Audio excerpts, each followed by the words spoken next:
እነዚህ ብዛት ጥያቄዎች ደግሞ በየደረጃው ለማስተናገድ የሚያስችል ስርዓት የተሻለ ተብሎ የሚወሰደው የፌዴራል ስርዓት ነው እና ፌዴራል ስርዓት በትክክል በዚህ ደረጃ ነው የሚገለጸው። ህገ መንግስቱ ቅኝትም ይሁን የፖለቲካ ፓርቲዎች አደረጃጀት አሸናፊ ሆነው ወደ ስልጣን የመጡትን በጊዜው የብሔር ተኮር አደረጃጀት ነበራቸው፣ አሁንም አለ። ያ ብሔር ተኮር አደረጃጀት ብዙ ጊዜ ለልዩነት ትልቅ ቦታ ይሰጣል። ሀገር ትልቁ ችግር ብዝሃነትን መቀበልና ማስተዳደር አለመቻል። የብሔራዊ ምክክር ኮሚሽን በዋነኛነት የተለያዩ የፖለቲካ ኃይሎች የሚሳተፉበት፣ የተለያዩ የፖለቲካ ኃይሎች የህብረተሰብ ክፍሎች ጥያቄ ያለን ብለው የሚያነሱበት አጀንዳ አድርገው ይዘው የሚቀርቡበትና የህብረተሰቡ ተወካይ አንድ ላይ መጥቶ ተሰብስቦ መክሮ የሚያግባባውን ነገር ይዞ እንዲቀጥል ማድረግ ነው። ሰው ለወደፊቱ መሰረት ይጥላል፣ ትልቅ አስተዋጽኦ ይኖረዋል።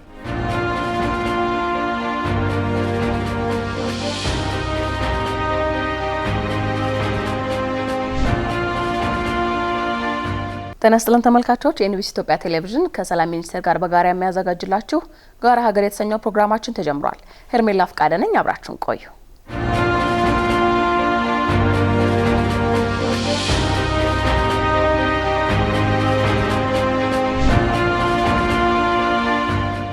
በዚህ ሳምንት የጋራ ሀገር ፕሮግራማችን ልንወያይበት የወደድነው ርዕሰ ጉዳይ ፌዴራላዊ ስርዓት ለሀገራዊ አንድነትና ለህዝቦች እኩልነት የሚል ነው። እንደሚታወቀው እንግዲህ ኢትዮጵያ የብዙ ቋንቋዎች፣ ባህሎችና ታሪኮች ባለቤት የሆነች ሀገር ናት። የብዝሃነታችን ደግሞ የጥንካሬያችን ምንጭ እንጂ የልዩነታችን ምክንያት ሊሆን አይገባውም። ዛሬ በዝግጅታችን ሀገራዊ አንድነት በኢትዮጵያ በሚለው ርዕሰ ጉዳይ ላይ ሰፊ ውይይት ምናደርግ ነው የሚሆነው። በተለይም ደግሞ የፌዴራል ስርዓት የብዝሃነትን ውበት ሳይቀንስ የህዝቦችን እኩልነት በማረጋገጥ ረገድ ያለው ሚናና ለጠንካራ ሀገራዊ አንድነት የሚኖረው ፋይዳ ከባለሙያዎች ጋር ቆይታ ምናደርግ ነው የሚሆነው። በዚህ ርዕሰ ጉዳይ ላይ ደግሞ ለመወያየት በአዲስ አበባ ዩኒቨርሲቲ የሰብአዊ መብትና ፌዴራሊዝም መምህርና ተመራማሪ የሆኑት ዶክተር ሲሳይ መንግስቴ እዚህ ተገኝተዋል። እንዲሁም ደግሞ የህገ መንግስትና ፌዴራሊዝም አስተምሮ ማዕከል ዋና ዳይሬክተር የሆኑት ዶክተር ኃይለ ኢየሱስ ታዬ እዚህ ተገኝተዋል። ሁለታችሁንም እንግዶቼ ስለመጣችሁና ለመወያየት ፈቃደኛ ስለሆናችሁ ከልብ አመሰግናለሁ። በመጀመሪያ እንግዲህ ላነሳው የወደድኩት ጉዳይ ፌዴራሊዝም ልዩነቶችን ሳያጠፋ አንድነትን የመገንቢያ ስልት እንደሆነ ይነገራል። የኢትዮጵያ የፌዴራል ስርዓት የብሔር የቋንቋና የባህል ልዩነቶችን እውቅና በመስጠት ረገድ ያከናወናቸውን ተግባራት በተለይም ደግሞ ለሀገራዊ አንድነቱ መጠናከር ያበረከተውን አስተዋጽኦ ፌዴራሊዝም ብናነሳ ዶክተር ወደርሶ ልምጣ። እንደተባለው ፌዴራል ስርዓት በዋነኛነት ዓላማ አድርጎ የሚነሳው የህዝቦች አንድነት እንዲቀጥል ሀገራዊ የጋራ እሳቤዎች በአንድ ላይ ሊቀጥሉ የሚችሉበት ሁኔታ መፍጠር ታሳቢ አድርጎ ነው የሚነሳው። ያ ማለት የህዝቦች ራሳቸውን በራሳቸው እያስተዳደሩ በየደረጃው የጋራ መንግስት የጋራ ሀገር ኑሯቸው በሱም ላይ ቀጥተኛ ተሳትፎ የሚያበረክቱበት ወይም የሚያደርጉበት የጋራ መንግስት የጋራ ሀገር እንዲኖር የማድረግ አቅም አለው። ይሄን የሚያደርገው እንዲሁ ዝም ብሎ ሳይሆን በህገ መንግስት የተደገፈ ቃል ኪዳን በመግባት ጭምር ነው የሚሆነው። ይሄ የተለያየ አይነት እሳቤ ሊኖር ይችላል። ዞሮ ዞሮ ግን ህዝቦች ወይም በወኪሎቻቸው አማካኝነት አሊያም በቀጥታ ሊሆን ይችላል የተሳተፉበት እና በማጽደቅ ሂደቱም ውስጥ ወሳኝ ሚና የሚጫወቱበት ህገ መንግስት እንዲኖር ያደርጋል። በዚህ ህገ መንግስት ላይ የፌዴራሉ መንግስት ስልጣንና ተግባር ይዘረዘራል። የክልሎች እኛ በምንለው አለዚያ የክፍለ ሀገሮች ሊባል ይችላል እንደየ አካባቢው እንደዚሁ ስልጣንና ተግባር በህገ መንግስቱ ላይ ይቀመጣል። ሌሎችም የፋይናንስ የመሳሰሉትን ኃላፊነቶችም የጋራ በሚያደርግ መልኩም የየራሳቸውን ኃላፊነት እንዲወጡ የሚያደርግ ህገ መንግስታዊ ዋስትና ይሰጣል። ይሄ ከሁሉም በላይ ህዝቦች ያገባና እንዲሉ ያደርጋቸዋል። ለምን? ራሳቸው ያጸደቁት ህገ መንግስት የሚገዙበት ስለሚሆን ማለት ነው። ከዛ ባሻገር የአደረጃጀቱም በራሱ እንደዚሁ የሚፈጥረው ምቹ ሁኔታ አለ። ለምሳሌ አንዳንዱ የፌዴራል ስርዓት የተለያዩ ሀገሮች ወደ አንድ የሚመጡበት አይነት ይሆናል። ስለዚህ የተለያዩ ሀገር የነበሩ ግን ወደ አንድነት መጥተው የተሻለ ጥንካሬ አቅም የሚፈጥሩበት ሁኔታ ይኖራል። አንዳንዱ ደግሞ ጠንካራ የተማከለ አስተዳደር ይዘው የነበረ በተለይም በአምባገነን መንግስታት ሲመሩ የነበሩ ግጭቶችን ሲያስተናግዱ የነበሩ ሀገሮች እንደ አንድ መፍትሄ በተለይ የመገንጠል የመለያየት ስጋት በሚኖርበት ጊዜ ያን ስጋት ለማስወገድ በአንድ ላይ እንዲቀጥሉ ግን ደግሞ ትንሽ ስልጣኑን ማዕከላዊ እንትኑን አፍታትቶ ስልጣኑ ወደታች ወደ ህዝቦች የሚወርድበት ሁኔታ በሚፈጥርበት አሰራር የሚደራጅ ከመሆኑ ጋር ተያይዞ በዚህ ማለት በዛ ዞሮ ዞሮ ህዝቦች በቀጥታ በምርጫ የሚሳተፉበት መሪዎቻቸውን የሚመርጡበት አይነት ስለሚሆን የሀገርን አንድነት የህዝቦችን አብሮነት የሚያጠናክር ሆኖ የሚታይበት ሁኔታ አለና እንግዲህ እንደ መግቢያ ይሄን ማለት እችላለሁ። ዶክተር ወደርሶ ልሂድና ምናልባት አሁን ባለው በሀገሪቷ ነባራዊ ሁኔታ የፌዴራሊዝሙን አበርክቶ እንዴት ያዩታል? መጀመሪያ ፌዴራሊዝም ራሱ ምንድነው ሳቢው የሚለው ነገር ማንሳት ጥሩ ነው። ለምን እኛ ሀገር አንዳንዴ የፌዴራሊዝም ሳቢ ራሱ በትክክል ያልተጨበጠበት ሁኔታ አለ። ፌዴራሊዝም ሳቢው እኮ የሚያስፈልገው የጋራ ጉዳይ አለን፣ የጋራ ሀገር አለን። ስለዚህ በጋራ ብለን ለመቀጠል የሚያስችል ስርዓት ያስፈልገናል የሚል ሳቤ ነው። ያው የሰው ልጆች እንደሚታወቀው በባህሪያቸው የራሳቸውና የጋራ ጉዳይ አላቸው ከታች ጀምሮ እና ስለዚህ ይሄ ራስና የጋራ ጉዳይን አስተሳስሮ ሁሉም አንጻራዊ በሆነ መልኩ መብቱ ተከብሮለት እኩል የመጠቀም እድል ተፈጥሮለት በጋራ ለመቀጠል የሚያስችል የተሻለ አስተሳሰብና እዛ ጋር ተያይዞ የመጣ ስርዓት ነው ተብሎ ይታሰባል። እና የኛ ሀገር እንግዲህ አንድ ስርዓት ለአንድ ሀገር ይሆናል አይሆንም ሲባል መጀመሪያ ከማህበረሰቡ ውቅር ነው መነሳት ያለበት። የኛ ማህበረሰቡ ውቅሩ ምንድነው የሚለውን በደንብ ማየት ያስፈልጋል። የኛ ሀገር የማህበረሰባችን ውቅር ብዝሃነት የተሞላ ነው። እኔ ልዩነት የሚለውን አልወስደውም። ምናምን ልዩነት ማለት ትንሽ ኔጌቲቭ እንትላልዋ መለያየት የሚል ነገር ግን ብዝሃነት የሚለው ብዝሃነን የሚለው ነገር ይሻላል ብዬ አስባለሁ። እንደ ኮንሴፕት ራሱ እንደ ጽንሰ ሀሳብ ልዩነት ዲቪዥን ወይም መከፋፈል ነው የሚያሳየው። ብዝሃነት ግን ብዙ መሆንን ነው የሚያሳየው። እና ይሄ ብዝሃነት አለ ማለት ደግሞ ምን ማለት ነው? ብዝሃ የሆነ ጥያቄ አለ ማለት ነው። የፖለቲካ፣ የኢኮኖሚ፣ የማህበራዊ ጥያቄዎች ብዝሃ ጥያቄዎች አሉ ማለት ነው። እነዚህ ብዝሃ ጥያቄዎች ደግሞ በየደረጃው ለማስተናገድ የሚያስችል ስርዓት የተሻለ ተብሎ የሚወሰደው የፌዴራል ስርዓት ነው። እና ፌዴራል ስርዓት በትክክል በዚህ ደረጃ ነው የሚገለጸው። በእኛ ሀገር ስንመጣ እኛ ሀገር ያው ያስገኘው ጠቀሜታ አለ፣ ምንም ጥያቄ የለውማ። ችግሮችም አሉ፣ በኋላ እንመጣበታለን። ችግሮች ለምን ተፈጠሩ፣ ለምን እንደዛ ሆነ የሚለውን ማንሳት ይቻላል። ጠቀሜታዎችም አሉ። ዞሮ ዞሮ ምንድነው ፌዴራል ስርዓት እንደ ማንኛውም ስርዓት የራሱ ችግር የራሱ ተግዳሮት ይኖረዋል፣ ምንም ጥያቄ የለውም። ግን ዋናው ቁም ነገር እነዚህ ተግዳሮቶች በየወቅቱ እየተፈቱ እንዲሄዱ ጠንካራ ተቋማት ያስፈልጋሉ። ፌዴራል ስርዓት ያለ ተቋም ሊኖር አይችልም። አንዱ ተቋም ህገ መንግስት ነው። ህገ መንግስት ተቋም ነው። ለምን እዛ ስርዓቱን ይወስነዋል።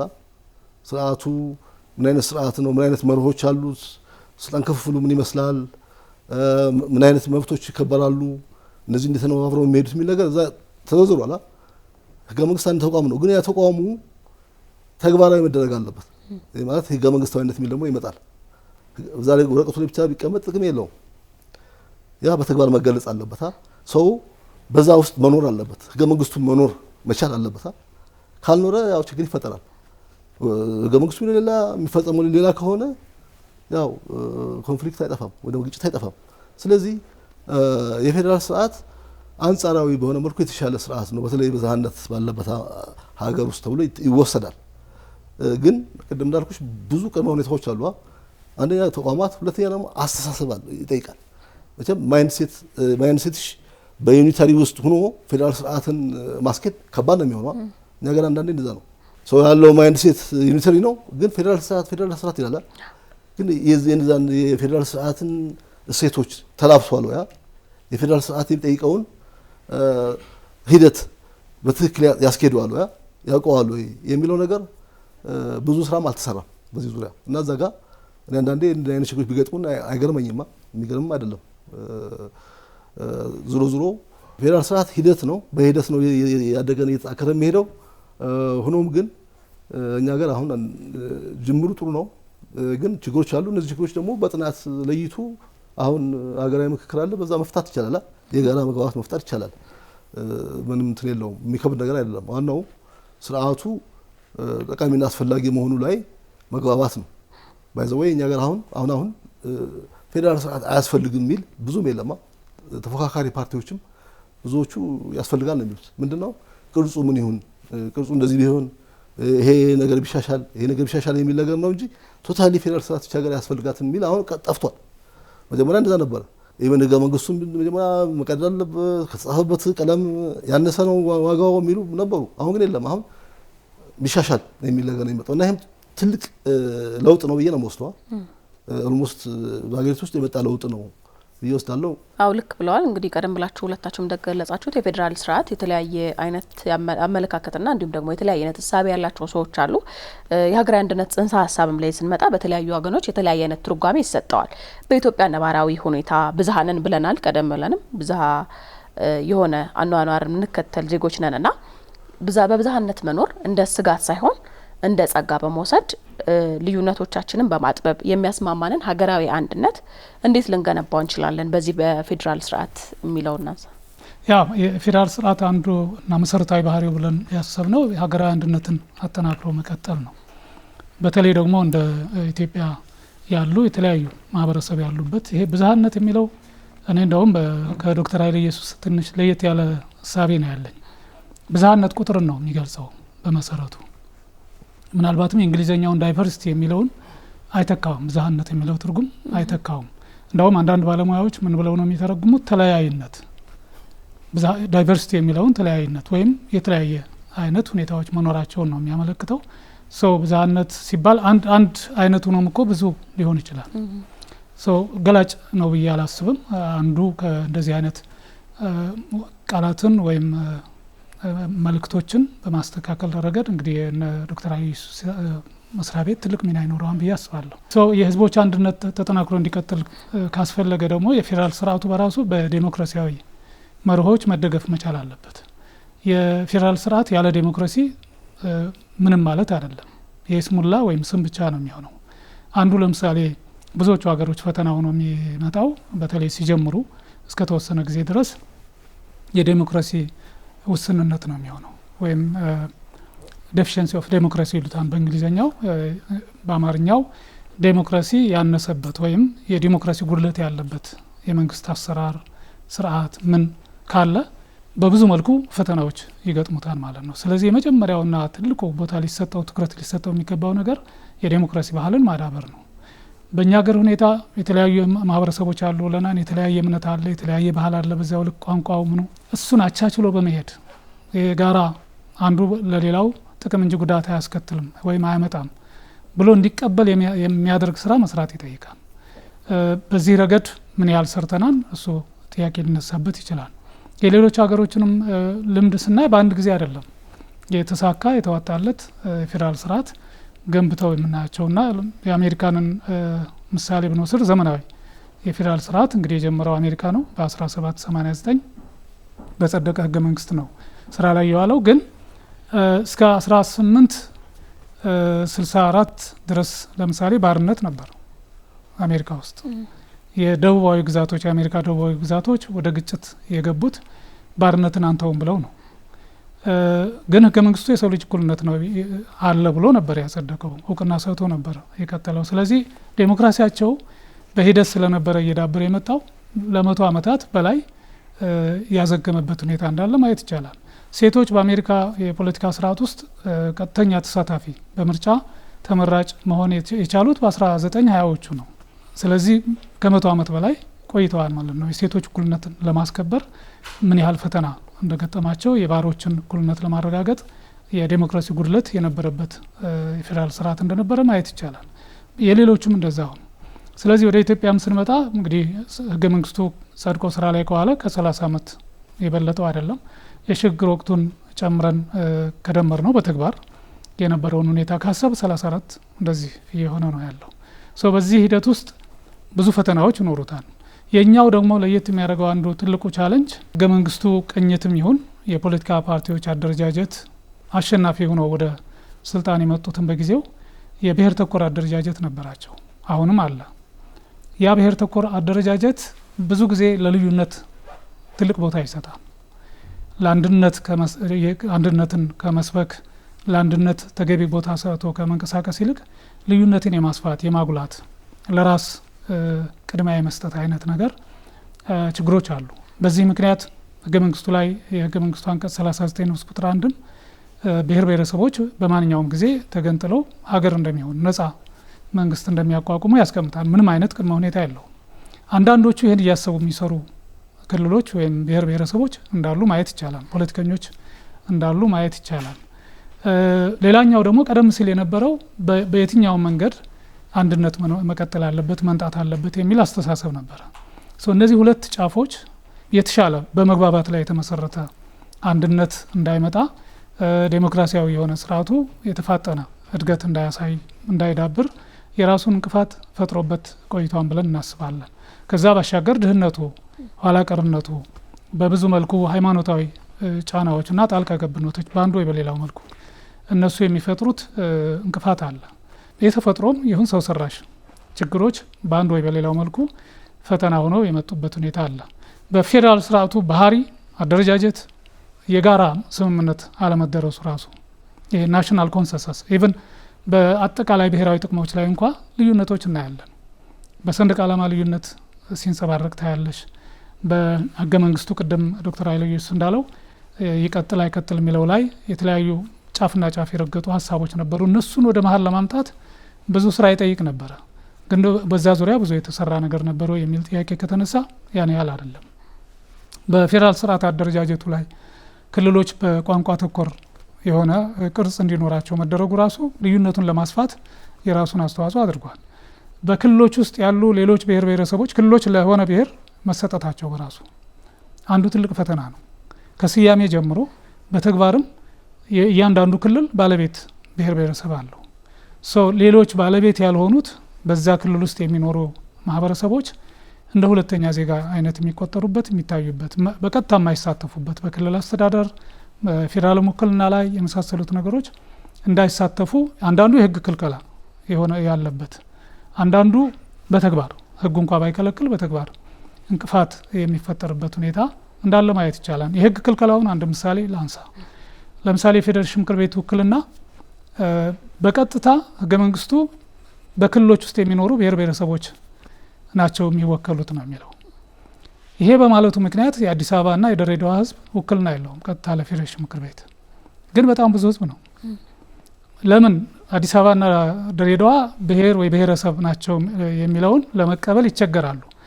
አንድ ግን በር አለው በደንብ ለሚታገል ፊት ለፊት እንደው የህገ መንግስት ማሻሻያ ሳያስፈልግ እኛም እኮ ህዝቦች ነን የሚል ሀሳብ ይዘው መምጣት ይችሉ ነበር። ግን በክልሎች ውስጥ ነው የሚለው። አይሽ ህዝቦች የሚለውን እንኳን እንዳይጠቀሙ በክልሎች ውስጥ ስለሚል አዲስ አበባና ድሬዳዋ ደግሞ ክልል አይደሉም። ስለዚህ እነሱን የሚመለከት አልሆነም። ይሄ ሀሳቤ ምንድነው መሰረት የሚያደርገው አዲስ አበባ ውስጥ የሚኖሩ ብሔር ብሔረሰቦች ወይ ድሬዳዋ ውስጥ የሚኖሩ ብሔር ብሔረሰቦች እናት ክልል አላቸው እናት ብሔር አላቸው የሚል ሀሳቤ ስለተያዘ ነው። ይሄ በጣም የተሳሳተ በምንም መልኩ ተቀባይነት የሌለው ሀሳቤ ነው። ለምን አዲስ አበባ የሚኖር አማራ ወይ ትግሬ ወይ ኦሮሞ ክልሎች ውስጥ ያለ የነሱ ብሔር ህዝብ ጋር ተመሳሳይ ፍላጎት አይኖራቸው። የአዲስ አበባ ህዝብ ከተሜነት ፍላጎት ነው ያለው። የሌሎች የክልሎች ደግሞ አብዛኛው የገጠሬ ልማት የግብርና ጉዳይ የመሳሰሉት ቅድሚያ የሚሰጡት ነው የሚሆነውና እንዲህ አይነት ያለመጣጣም በጊዜው በንቃት በበሰለ መልኩ በሰከነ መልኩ ህጎችን ሲወጡ ያ የታሰበባቸው አለመሆን አንዱ ፈተና ነው የሚሆነው። ሌላው ለምሳሌ የክልሎች አደረጃጀት በሽግግር ወቅት በወጣ አዋጅ ነው። አዋጅ ቁጥር 7/1984 የሚባል አዋጅ አለ። በዚህ አዋጅ መሰረት ክልሎች ተደራጁ። ከዛ በኋላ ህገ መንግስቱ ሲጸድቅ በህገ መንግስቱ ድንጋጌ መሰረት እንደገና እንዲታዩ እንደገና እንዲከለስ መደረግ ነበረበት የክልሎች አደረጃጀት። እሱ አልሆነም። የህገ መንግስቱ አንቀጽ 46 ንዑስ ቁጥር 1 የፌዴራሉ መንግስት በክልሎች ይዋቀራል ይላል። ከዛ ንዑስ ቁጥር 2 ላይ ክልሎች የሚደራጁት ይልና በአሰፋፈር በቋንቋ በማንነትና በህዝቦች ፍቃድ ነው ይላል።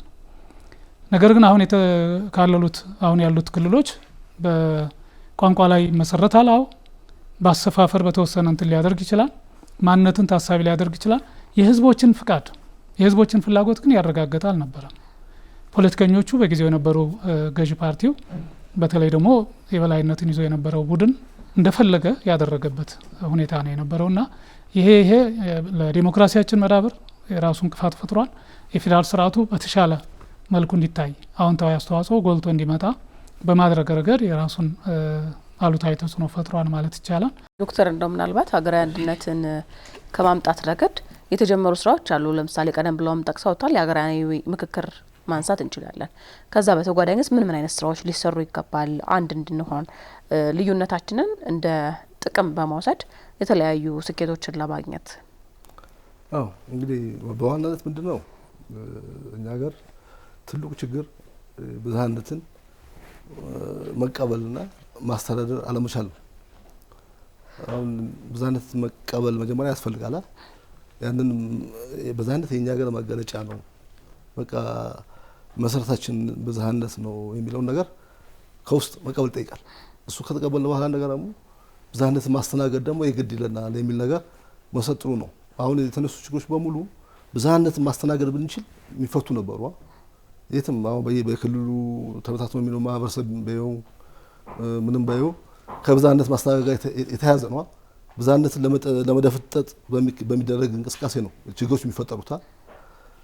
ብዝሃነት ደግሞ በፌዴራል ብቻ ደረጃ ያለ አይደለም፣ እስከ መንደር ድረስ ያለ ነው። መንደር ቀበሌም ብዝሃነት አለ። ይሄን ጎረቤቶች እኮ ብዝሃነት አለ። እኔ ጋር ጎረቤት የሚኖረው ሰው ሌላ ባህል ሌላ ቋንቋ የሚናገር ሊሆን ይችላል። እስከዛ ድረስ ያለ ነው።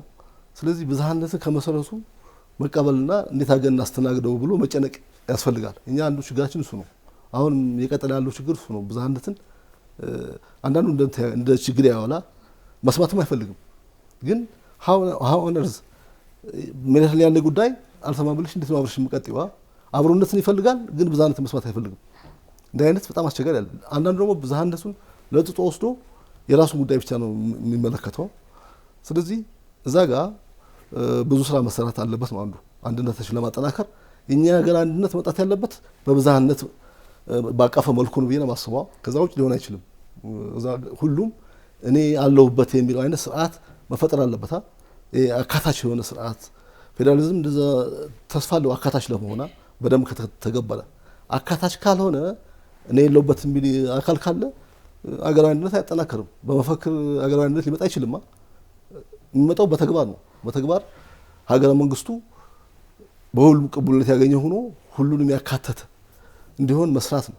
ለዚህ ደግሞ የፌዴራል ስርዓት ይሻላል ነው፣ አንጻራዊ ይሻላል የሚል ነገር ነው እና እስካሁን የተሰራው ስርዓት ያው አንድ ጥሩ ነገር የኛ ማህበረሰብ የተሳሰረ ነው። በጣም የተጋመደ የተሳሰረ ብዙ ነገር አብሮ ያሳለፈ ነው። አሁን ፖለቲካው እንኳን ትንቢል ማህበረሰቡ በጣም ጠንካራ ነው። አብሮት ማስቀጠል የሚፈልግ ነው እንጂ አንዳንዱ ፖለቲካ እስካሁን ድረስ ከዚህ የሚበለጠ ችግር ሊፈጠር ይችል ነበር ብዬ አስባለሁ። የፖለቲካ ሊቁ ምናምን እንደሚያነሳው እንደሚያወራው በዩቱብ በምኑ ማህበረሰብን ለማጋጨት እንደሚሰራው ችግር ይሆን ነበር የበለጠ እና ማህበረሰባችን እንደዛ መሆኑ አንድ አድቫንቴጅ ነው ለኛ፣ ለስርዓቱም አድቫንቴጅ ነው። እዚህ ማህበረሰብ ላይ ፌዴራል ስርዓትን በደንብ መተግበር ይቻላል እና እዛ ላይ እንዳልኩሽ ብዝሃነት ማስተናገዱ በደንብ እንትን ማጋለጥ። ሁለተኛ ደግሞ የፌዴራል ስርዓት በባህሪው ውስብስብ ነው፣ ቀላል አይደለም። ዝም ብለሽ ከላይ ሆነሽ ሁሉ ነገር የምታስፈጽሚው አይደለም፣ ኮምፕሌክስ ነው እና ይሄ ደግሞ በደንብ ጉዳዩን ማወቅ ሁሌም ሚዛን ጠብቆ መሄድ ይጠይቃል። ሚዛን በጣም ወሳኝ ነው ፌዴራል ስርዓት ውስጥ። አንቺ ስለራስሽ ጉዳይ ብቻ ስለራስሽ አስተዳደር ስለራስሽ መብት ብቻ እያቀነቀንሽ የጋራ ጉዳዩን ከረሳሽው ችግር ይፈጠራል። አይ ስለ ጋራ ጉዳይ ብቻ እያቀነቀንሽ የሌላውን መብት ከረሳሽ ችግር ይፈጠራል። ሌላው ደግሞ እኔ የለውም እኔ በቃ ለብቻ ነው የሚለው ነገር ይመጣል። ስለዚህ ሁሌም ባላንስ ማድረግ ይጠይቃል። ባላንሱ ደግሞ እንዴት የሚፈጠር አይደለም፣ በየጊዜው ካለው ወቅታዊ ሁኔታ ጋር እየተፈጠረ የሚሄድ ይሄን ባላንስ ለመፍጠር ደግሞ የተለያየ ሜካኒዝም አለ፣ የተለያየ እንትኖች አሉ፣ መሳሪያዎች አሉ። እነዛ መሳሪያዎች በኋላ መዘርዘር ይቻላል፣ መጠቀም ያስፈልጋል። እዚህ ጋር ግን ችግሩ እኛ ጋር ፌዴራል ስርዓት እንከተላለን እንጂ ስርዓቱን ራሱ በእውቀት ለመምራት ወይ በእውቀት ለማስገድ የሚያስችል ትምህርት እኮ የለም፣ አይሰጥም። ዶክተር ሲሳይ ጋር አለ ፌዴራሊዝም ይሰጣል፣ ሲቪል ሰርቪስ ዩኒቨርሲቲ አለ። አሁን በቅርብ ደግሞ አርባ ምንጭ ዩኒቨርሲቲ ሞክረዋል ለመክፈት። እዛው እኮ ከ40 ምናምን ዩኒቨርሲቲ ውስጥ 3 ዩኒቨርሲቲ ነው ፌዴራሊዝም ያስተምረው። ግን የፌዴራል ስርዓቱን ተንታኙ ምናምኑ ማአት ነው። የት እንደተማሩ አላውቅም። ያባልቴ እንደ ማንኛውም ዜጋ በሆነ ጉዳይ ላይ ሀሳብ አለው። እኔ ለምሳሌ ስለ ሜዲሲን ብጠይቅኝ ስኳር 2 አይነት መሆኑን አውቃለሁ። ዳያቤቲክስ ዋናቱ የሚባል እንዳለ አንድ በምን እንደመጣ ሁለት በምን እንደመጣ አውቃለሁ። ያ ማለት እኔ የዛ ሙያተኛ ነኝ ማለት አይደለም። እሱ መናገር ይችላል እንደ ማንኛውም ዜጋ በሆነ ጉዳይ ላይ የራሱ ሀሳብ አለው። ያ አንድ ጉዳይ ነው። ግን በሆነ ጉዳይ ላይ እኔ በዚህ ጉዳይ ስፔሻላይዝ ያደረኩ ነኝ ብሎ መናገር ሌላ ጉዳይ ነው። አንዳንዱ ግን ስፔሻላይዝ እንዳደረገ ነው የሚያወሩ። ግን ከውስጠይቁ አንድ መጽሐፍ ያነባ አይመስለኝም። ስለ ፌዴራሊዝም የተጻፉ መጽሐፎች ብዙዎች አሉ። በጣም የታወቁ ጸሐፊዎች አሉ በዛ ዙሪያ ብዙ ምርምር የሰሩ እና እኛ ጋር አንዱ ችግር እሱ ነው። ትምህርት የለም። ለምን እንደማይከፈትም አላውቅም። እኛ ብዙ ጊዜ እናወራለን፣ ትምህርት ቤት ሰዎች ይሰማሉ፣ ምሁራንም ይሰማሉ፣ ግን የለም። እንግዲህ አንዱ እሱ ነው መሰለኝ። ማህበረሰቡን እኮ በእውቀት መደገፍ አለብሻ። ችግር ሲያጋጥም በምርምር ችግሩን የሚፈታበት መንገድ ማሳየት፣ ለመንግስት ማማከር አለብሻ። ማህበረሰቡን ብዙ ጉዳይ ላይ ግንዛቤው እንዲያድግ መስራት አለብሻ እና ስለዚህ እዛ ጋር ብዙ ይቀራል። አሁን ፌዴራል ስርዓቱ እንደዚህ ሆነ እንደዛ ሆነ ይሆናል። ለምን አይሆንም? እንደተባለው መጀመሪያ ፌዴራል ስርዓቱ ያስፈልገናል የሚለው ላይ አለ እንትኗ እዛ ላይ በደንብ የጋራ እንትን መፍጠር አለበት።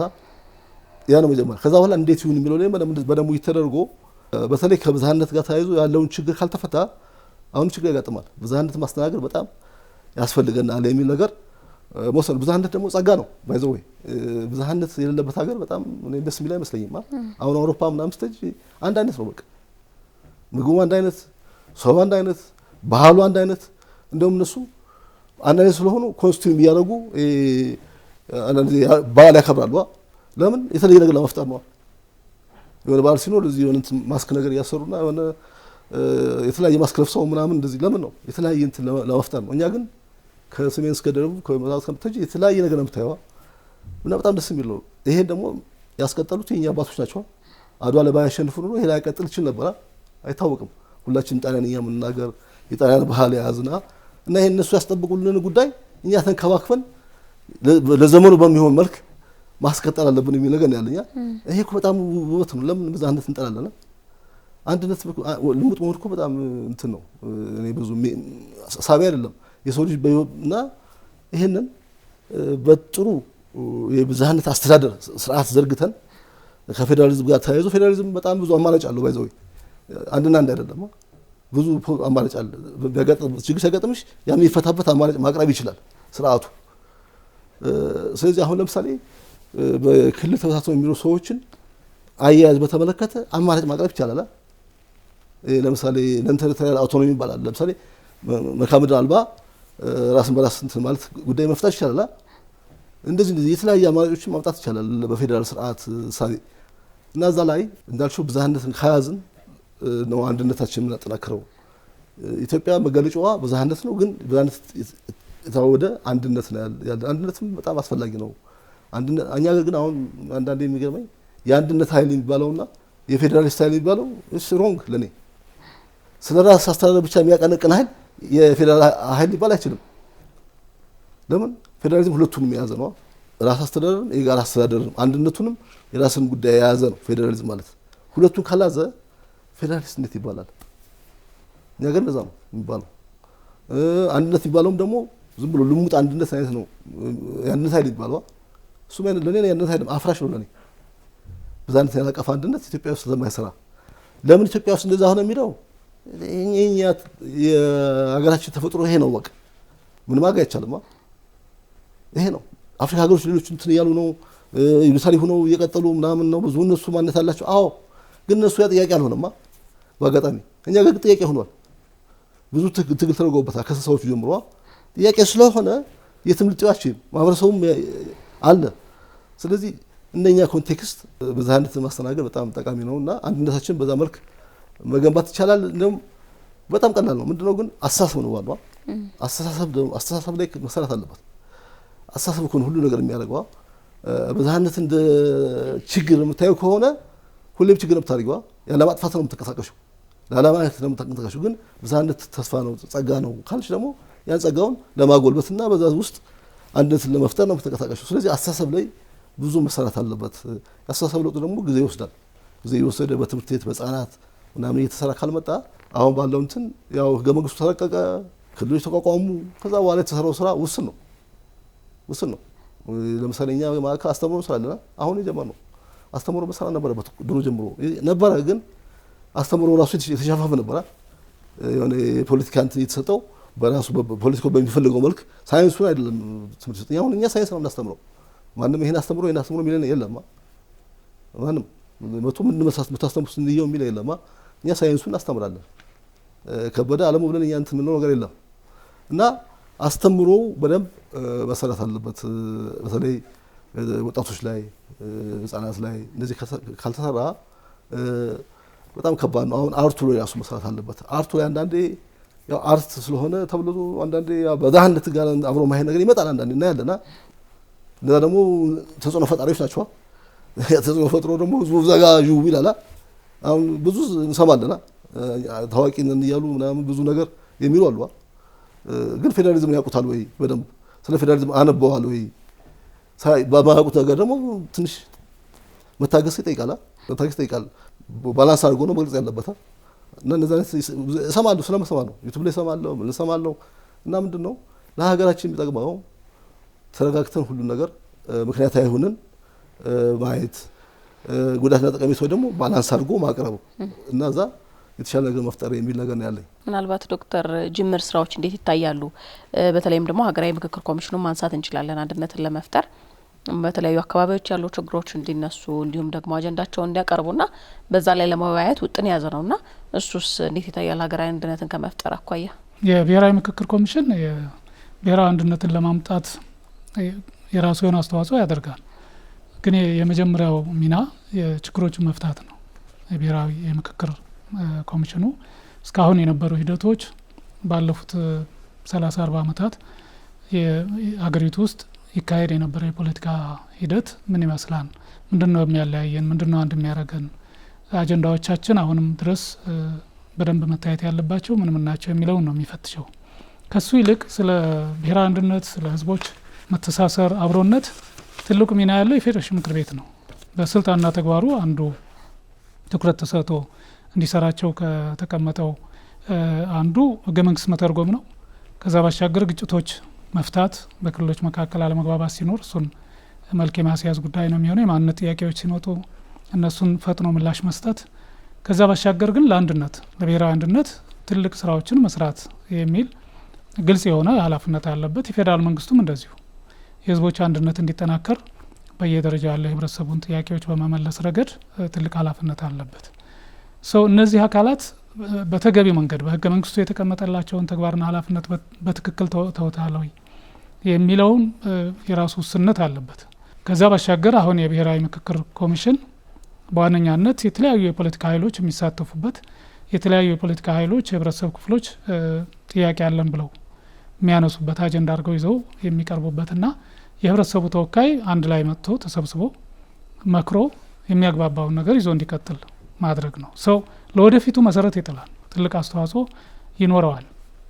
አሁንም እየሰራ ያለው ነገር እንግዲህ ባለፉት 4 ዓመታት ከዝግጅት ጀምሮ በተለይ ባለፉት 2 ዓመታት አክቲቭ በሆነ መልኩ በየክልሉ እየዞረ የተለያዩ የህብረተሰብ ክፍሎችን እያገኘ ያወያየ ነበር። አጀንዳ በዛ ሂደት ውስጥ ተለይቷል። ከትግራይ ክልል በስተቀር በሁሉም ክልሎች እና የሁለቱ ከተማ አስተዳደሮች አጀንዳ ተለይተዋል። ስለዚህ በክልል ደረጃ በከተማ ደረጃ ምን ጉዳዮች አሉ፣ እነዚህ ጉዳዮች በሀገር ደረጃ ቀርበው ተወያይተንባቸው የጋራ ልናደርጋቸው ይገባን የሚሉ አጀንዳዎች ተነስተዋል። በብዙዎቹ በሁሉም ክልሎች ማለት የሚቻልበት ሁኔታ ለምሳሌ የህገ መንግስቱ መሻሻል እንዳለበት ስምምነት ላይ ተደርሷል። እንዴት ይሻሻል የሚለው ላይ ስቲል ልዩነት አለ። አንዳንዱ ሁሉም በአጠቃላይ መቀየር አለበት የሚል ሀሳብ ነበረው፣ የደከመ መጥቷል። ግን ስቲል በሱ ዙሪያ ጠንከር ያለ ሀሳብ ያላቸው ወገኖች አሉ። አንዳንዱ ደግሞ አሁን ህገ መንግስቱ በደነገገው መሰረት በህገ መንግስቱ ድንጋጌ ባለው መሰረት የማሻሻል ስራ መስራት ይቻላል የሚለው፣ እንደሱ ከሆነ የብሔራዊ ምክክር ኮሚሽን አስፈላጊም አይደለም። ያንኑ ፕሮሲጀር ተከትሎ የሚሄድ ከሆነ በነበረው ምክር ቤት በክልሎች መታየት የሚችል ነገር ነው የሚሆነው። ከዛ ትንሽ አለፍ ማለት አለበት፣ ፖለቲካዊ የሆነ ውሳኔ መወሰን መቻል አለበት። ስለዚህ ህገ መንግስቱ በመሰረቱ የመሻሻል ብቻ ሳይሆን መከለስ መቻል አለበት ብዬ ነው ማምነው። የእንግሊዝኛው ሪቪዥን እና አሜንድመንት በጣም ግልጽ ነው። በአማርኛው ሪቪዥን የሚለውን መከለስ ብለን ልንተረጉመው እንችላለን። ስለዚህ ከመጀመሪያው ከመግቢያው ጀምሮ ህገ መንግስቱ እስከ መጨረሻው ድረስ ባለው ሂደት ውስጥ የሚጨመር የሚቀነስ ነገሮችን ማስተናገድ መቻል አለበት። ያ ማለት ግን ሁሉም ይተው ሁሉም ወደ ጎን ይባል ማለት አይደለም። በጣም መሰረታዊ የሆኑ ጠቃሚ የሆኑ ድንጋጌዎች አሉ። እነሱን ይዞ የሚጨመረውን ጨምሮ የሚቀነሰውን ወይም መውጣት ያለበት መስተካከል ያለበት እንዲስተካከል በሚያደርግ መልኩ መሻሻል መቻል አለበት። መነካት የለበትም የሚሉ ወገኖች አሉ። እሱ የትም የሚያደርስ አይደለም። አሁን ባለው ሁኔታ ህገ መንግስቱ ሳይነካ ሳይስተካከል ሳይሻሻል ወይም ሳይከለስ አብሮ ለመቀጠል ራሱ በጣም አስቸጋሪ ነው። እሱን ወደ አንድ በማምጣት ረገድ ትልቅ ሚና ይኖረዋል ብዬ አስባለሁ ኮሚሽኑ። ሌሎችም የክልሎች አደረጃጀትን በተመለከተ እንደገና መሰራት አለበት የሚል አጀንዳዎች ቀርበዋል። በተለያዩ አካላት የፌዴራል መንግስት ተቋማትም ያቀረቧቸው ሀሳቦች አሉ። ለምሳሌ አሁን ያለው ቋንቋ ተኮር የሆነ ወይም በብሔር ተኮር የሆነው አደረጃጀት በተወሰነ ተስተካክሎ መልክዓ ምድራዊ መምሰል አለ። በዛ መልክ ተመጣጣኝ የሆኑ ክልሎች መኖር አለባቸው የሚለው አለ። አሁን አንዱ በጣም ትልቅ ክልል አለን፣ በጣም ትንሽ ደግሞ የሆነ ክልል አለን። በተፈጥሮ ሀብትም በሰው ኃይል አደረጃጀትም በብዙ መልኩ በልማት ፍጥነትም ተመጣጣኝ መሆን መቻል አለባቸው የሚል ሀሳብ አለ። ይሄን አሁን እንግዲህ መቀበል ሌላ ፈተና ነው የሚሆነው። በተለይ የብሔር ተኮር አደረጃጀት ያላቸው የፖለቲካ ፓርቲዎች ይሄን በማስተናገድ ረገድ ፈተና ሊሆን ይችላል። ክልሎች በስማቸው የተሰየሙ አካባቢዎች ይሄን ለመቀበል ይቸገሩ ይሆናል። አንዳንዶቹ ግን አንዱ አጀንዳ አድርገው ራሳቸውም ይዘው የመጡት መሆኑን ማየት ይቻላል። እሱን አንድ ታሳቢ ልናደርግ እንችላለን። ከዛ ባሻገር ሌሎች በርካታ አጀንዳዎች እየተነሱ ነው የመጡትና እነዚህን አጀንዳዎች በአግባቡ ሰብስቦ በአግባቡ ለውይይትም አቅርቦ የሚያስማማንን ነገር እስከወሰደ ድረስ ሚናው ከፍ ያለ ነው የሚሆነው። አይ ቲንክ 8 ወር ነው የተራዘመለት። በዚህ በቀሪ ጊዜ ውስጥ ይህን ኃላፊነት ሊወጣ ይችላል የሚል ተስፋ አለ። ቅድም እንዳልኩት ከሰንደቅ ዓላማ ጀምሮ የሚያለያዩ ነገሮች አሉ። እሱን የሚያስማማ ነገር ላይ መተካት ነው። ምንም የግድ የሚባል ነገር ላይኖር ይችላል። ከስያሜ ጋር ተያይዞ በብዙ መልኩ የጋራ አይከን የሚባል እኮ የጋራ መገለጫ የጋራ ምልክት እንኳ ላይ ማንስማማ ሰዎች ነን። ለአንዱ መልካም ተደርጎ የሚወሰደው ለሌላው ሰይጣን ተደርጎ የሚሳልበት ሁኔታ አለ።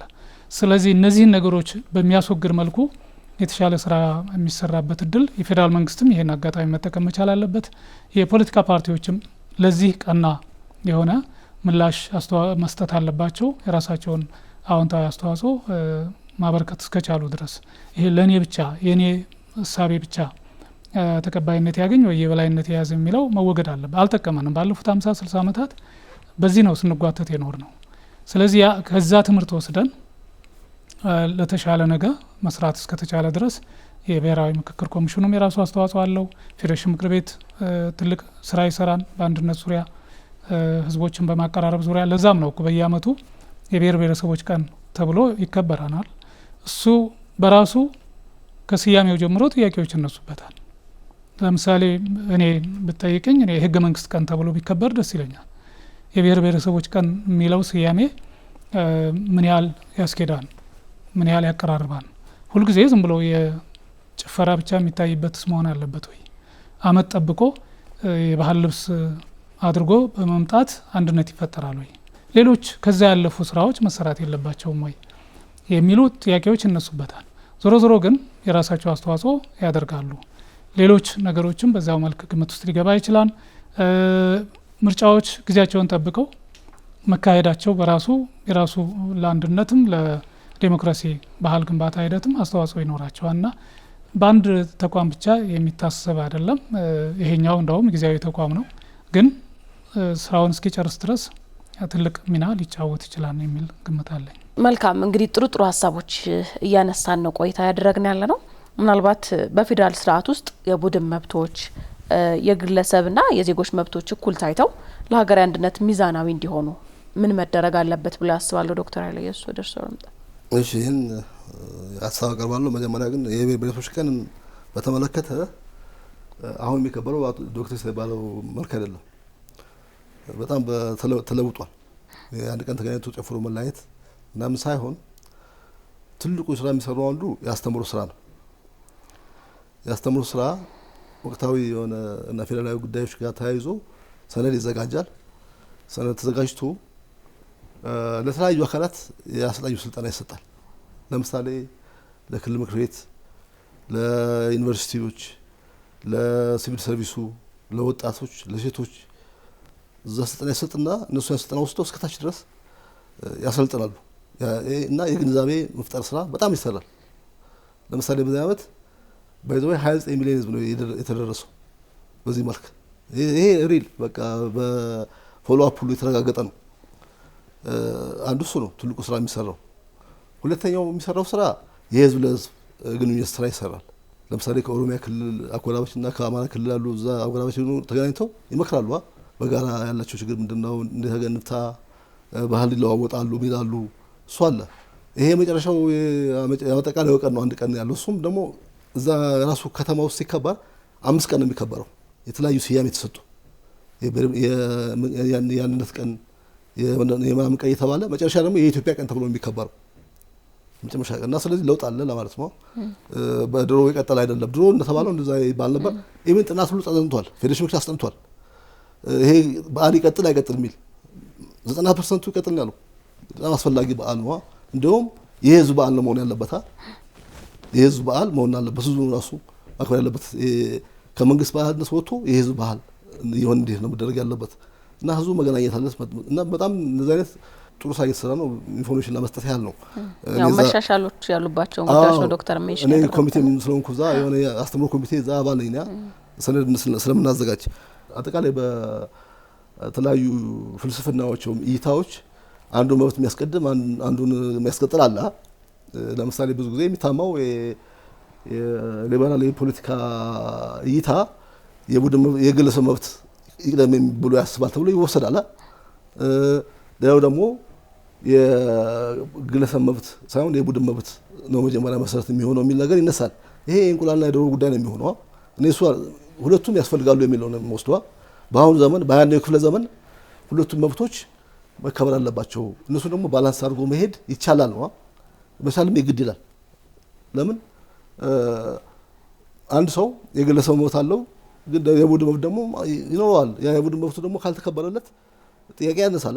ጥያቄ ተነስቷል። የቡድን መብት ሲባል እንግዲህ ቋንቋ ሊሆን ይችላል፣ ራስን በራስ ማስተዳደር ሊሆን ይችላል፣ በኢኮኖሚ እኩል ተጠቃሚነት ሊሆን ይችላል። እንደ አካባቢ ወስደሽ የአካባቢ በኢኮኖሚ እኩል ተጠቃሚ የመሆን ጉዳይ ሊሆን ይችላል። ይሄ ጥያቄዎች ስላሉ ሁለቱም ባላንስ አድርጎ ለመሄድ መጣር ይጠይቃል ነው። ያ ሲሆን ግን በጣም ቀላል አይደለም። ኮምፕሌክስ ነው። ለምን አንዱ በአንዱ ላይ ይተሳሰራል እና ምንድነው ቀደም እንዳልኩት ሚዛን ነው የሚባል ነገር አለ። ሚዛን ነው የጠፋው እኛ ጋር። ሚዛን መጠበቅ የግድ ይላል። ሚዛን ለማስጠበቅ ደግሞ ተቋማት ያስፈልጋሉ። ተቋማት መሰረታዊ ናቸው። ወደ አንዱ ሲያዘነብል ስቶፕ የሚሉ አለ። ህገ መንግስቱ ይሄን አይልም አቁም የሚሉ ተቋማት ገለልተኛ የሆኑ ብቃት ያላቸው ትክክለኛ አስተሳሰብና የአሰራር ስርዓት ያላቸው የሚታወቅ የአሰራር ስርዓት ያላቸው ተቋማት መጠናከር አለባቸው። እንደዛ ሲሆን ሁለቱንም ባላንስ አድርገሽ መሄድ ትችላለሽ። ሁለተኛ ከተቋማት በዘለለ እንደገና እንትን ይባላል በፌዴራል ስርዓት የመንግስታት ግንኙነት ይባላል። የመንግስታት ግንኙነት ምንድነው? መንግስታት ተገናኝተው እየመከሩ ችግሩን እየፈቱ የሚሄዱበት ስርዓት ነው። አሁን እንደዛ አይነት ችግር ሲያጋጥም ተገናኝተው መምከር ይችላሉ። መክረው ለምሳሌ ከአንድ ክልል ላይ የቡድን መብትና የግለሰብ መብት እንዴት እየተፈጸመ ነው ብለው ተሞክሮ መለዋወጥ ይችላሉ። የተሻለ የሚፈጽም ካለ ከሌለም መመካከል ይችላሉ። የጋራ እንትን መያዝ ይችላሉ። ስለዚህ ሁለተኛው እሱ ነው። የተቋማት የስርዓቶች መኖር ነው እንግዲህ ሁለቱን ባላንስ አድርጎ መሄድ የሚቻለው። እኛ ሀገር ሁለቱን ባላንስ አድርገን ካለን አማርጭ አለና አይመስለኝም።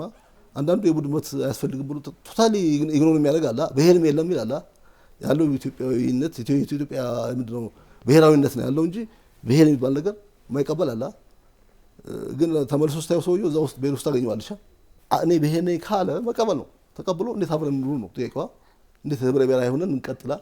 እንዴት አብረን እንኑር? አንተ ብሔር ነኝ ብሔር ነኝ፣ ግን ሁላችንም የጋራ ደግሞ ሀገር አለችና ከኛ ሁላችንም ከፍ ያለች። ስለዚህ በጋራ ደግሞ እቺን እንዴት አድርገን እናስቀጥላት? አንተ ያንተ ብሔር መብት ስታይ ደግሞ የኔንም ብሔር መብት እንዳለ ማሰብ አለ። በእኔ ጫማ ውስጥ ነህ ማየት አለብን ነው። አንዳንዱ እኮ በሰው ጫማ ውስጥ ነው አያስብም፣ በራሱ ብቻ ነው የሚያስበው። በሰው ጫማ ውስጥም እነዛኞች ብሔር ጥያቄ የሚያቀርቡ ሰዎች ምን አናሳሳቸዋ? በእነሱ ጫማ ውስጥ ነሽ እኮ ማሰብ አለብሻ። እዛ ካልሆነ ከባድ ነው። ሁሉም በራሱ ብቻ የሚታጠር ከሆነ ስለዚህ ይሄ ባላንስ የማድረጉ ጉዳይ ነው እንጂ ሁለቱም መብቶች ማክበር ይቻላል። አሁን እኮ ባይገርምሽ ሊበራሊዝም ራሱ የተቀበለ ነው የቡድን መብት።